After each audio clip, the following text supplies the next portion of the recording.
Hi everyone, good evening to everyone. Hope everyone are fine. అంత బాగున్నారని అనుకుంటున్నాను.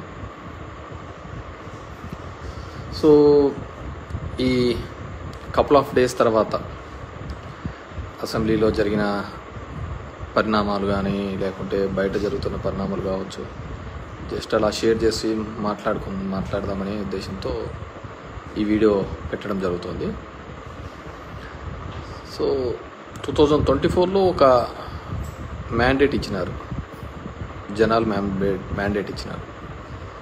So దాంట్లో కొంతమంది ఇట్సే ఈవీఎంల వల్ల అనేది ఉంది, 49 lakh ఓట్స్ మ్యానిపులేట్ అయినాయి అనేది. స్టిల్ అది ఇంకా ఒక కంక్లూజన్ కోసం అన్ని పార్టీలు మాట్లాడుతున్నారు. అఖిలేష్ యాదవ్ లాంటి వాళ్ళు అయితే నా దాంట్లో 80కి 80 వచ్చినా కానీ నేను ఈవీఎంస్ని అయితే నమ్మే పరిస్థితి లేదు అనే పద్ధతిలో. So I do also believe EVMs అనేది ఇట్స్ ఇదనేది వాట్ ఎవర్ మేబీ. గతంలో చంద్రబాబు నాయుడు బాగాలేదన్నారు, ఇప్పుడు బాగుందంటున్నారు. నేను ఎప్పటికీ ఎలక్ట్రానిక్ డివైజెస్ అనేది మేనేజ్ చేయొచ్చు, మ్యానిపులేట్ చేయొచ్చు అనే దాని మీద నేను పూర్తిగా నమ్ముతాను. So what ever maybe good or bad అనేది తర్వాత తెలియనుంది. అండ్ కమింగ్ టు ప్రజలందరూ కూడా మనమందరం కూడా అనుకునే విధంగా అది కానీ లేకపోతే చంద్రబాబు నాయుడు ఇచ్చిన హామీల వల్లనో ఇంకోటో దాని వల్లనో వేసినారు అని ఒక భావన కూడా అందరిలోనూ ఉంది. ఇది కానీ ఆయన ఈ హామీలు నెరవేర్చడం లేదు. ముఖ్యంగా అమ్మఒడిని కావచ్చు, ఇలాంటివి అవన్నీ తీసేస్తున్నాడు అని చెప్పేసి బేసిక్గా వి కాంట్ ఎక్స్పెక్ట్ అద్భుతాలన్నీ అప్పుడే జరుగుతాయని కూడా మనం అనుకోకూడదు. We have to give them time. ఈ ఇయర్ ఎండ్ వరకు కూడా టైం ఇవ్వాలి. ఎందుకంటే వాళ్ళు సంపద సృష్టించి కదా తర్వాత ఇస్తామనేది, ముందైతే ఇస్తామని ఏం లేదు కదా. సంపద సృష్టించడానికన్నా మనం టైం ఇవ్వాలి కదా. సో ఆ సంపద సృష్టించిన తర్వాత మనం వాళ్ళు ఏ మాట వరకు నిలబెడతారు, ఏ విధంగా వాటిని ఇది చేస్తారు అనే దాన్ని మనం మాట్లాడుకోవచ్చు. అంతకుముందు మీ దృష్టికి తీసుకొని రావాల్సినది ఇసుక ప్రభుత్వం ఒక విధానం. అంటే నేను మొదటి నుంచి కూడా ప్రభుత్వం అనేది, గవర్నమెంట్ అనేది అడ్మినిస్ట్రేషన్ చేయాలి కానీ వ్యాపారాలు చేయకూడదు అనేది.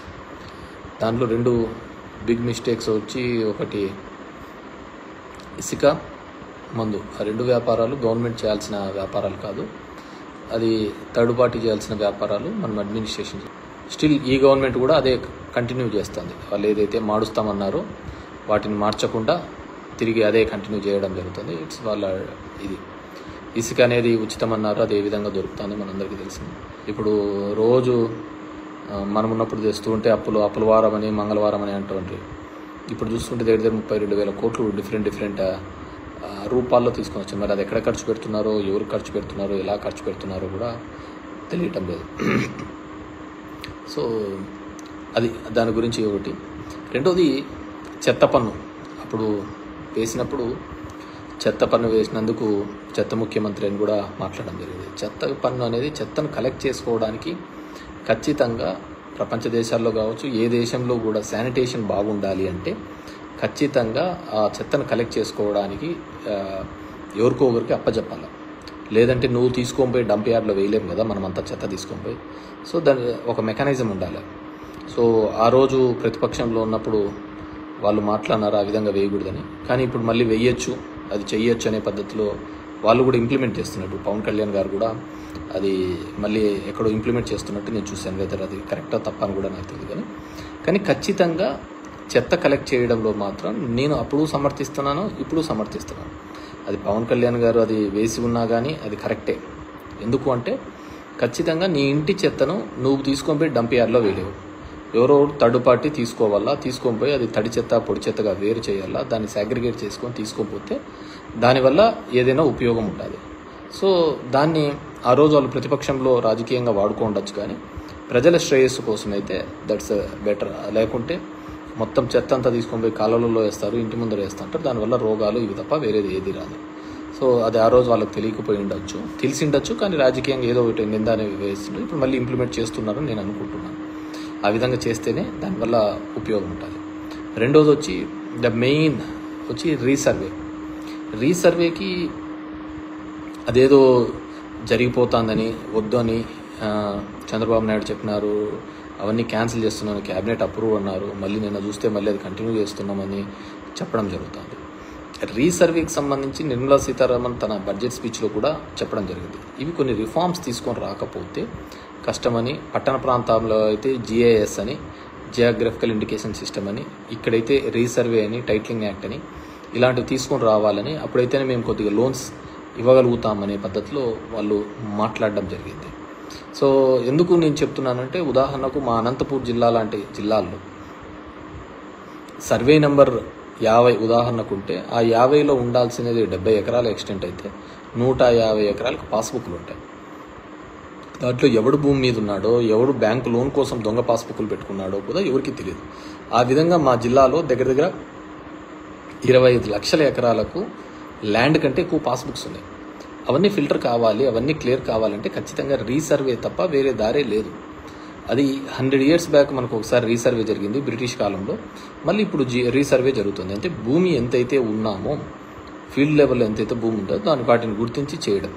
కానీ పొలిటికల్గా వాడుకొని వాటిని ఆ విధంగా చేయకూడదు, రీసర్వే అనేది నిలిపేస్తాము, దీనివల్ల అందరికీ ఇదని, మీ భూములన్నీ జగన్మోహన్ రెడ్డి తీసేసుకుంటాడని ఒక నెగిటివ్ ప్రచారం అయితే మొదలు పెట్టడం జరిగింది. ఏ విధంగా తీసుకుంటాడు జగన్మోహన్ రెడ్డి? పేదలకు ఇచ్చిన భూములే రిజిస్ట్రేషన్ చేసి ఇచ్చినాడు. అలాంటిది ఏ విధంగా తీసుకుంటాడు అనేది కూడా ఆలోచించలేరు అనుకుంటే డెఫినెట్గా నిజం నోరు దాటే లోపల అబద్ధం ఊరంతా చుట్టేసుకొని వచ్చినట్టు జరగాల్సిన నష్టం జరిగిందనేది అందరి యొక్క భావన. కానీ రీసర్వే లాంటివి డెఫినెట్గా ఇట్స్ అ రిఫార్మ్, అలాంటివి జరిగే తీరాలి. ఎందుకంటే దానికి గవర్నమెంట్ షూరిటీగా ఉంటుంది నీ టైటిల్కి. దానివల్ల 95% సివిల్ పంచాయతీలు, సివిల్ కోర్టులో డిస్ప్యూట్స్ అన్నీ తెగిపోతాయి.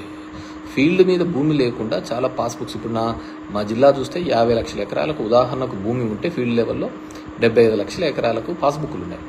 సో అవన్నీ ఫిల్టర్ ఏ విధంగా అవుతాయి?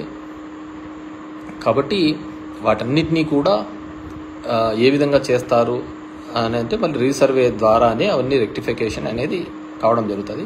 లీగల్ డిస్ప్యూట్స్ అన్నీ పోవాలి అంటే, కానీ దానిలకు కూడా తప్పు పట్టడం జరిగింది. సో అందుకే నేను చెప్తున్నాను కదా, ఏమేమి చెప్పారు, ఏదేది చెప్పారు, ఇవన్నిటినీ కూడా అందరము కూడా పొలిటికల్, సరే ప్రజలకు ఆవేదన ఉండేది ఉంటుంది. సో నాకు అది చూస్తున్నప్పుడు ఈ ప్రస్థానం సినిమాలో సాయి కుమార్ డైలాగ్ గుర్తుకొస్తుంది, ప్రతి మనిషిని కదిలించేది ఒక ఆశ ఒక్కటే అని. ఆ విధంగా ఆ ఆశతోనో కోరికతోనో కొత్తగా ఏమైనా మంచి జరుగుతుందని ఒక ఆలోచనతో చేసింటారు. So we have to give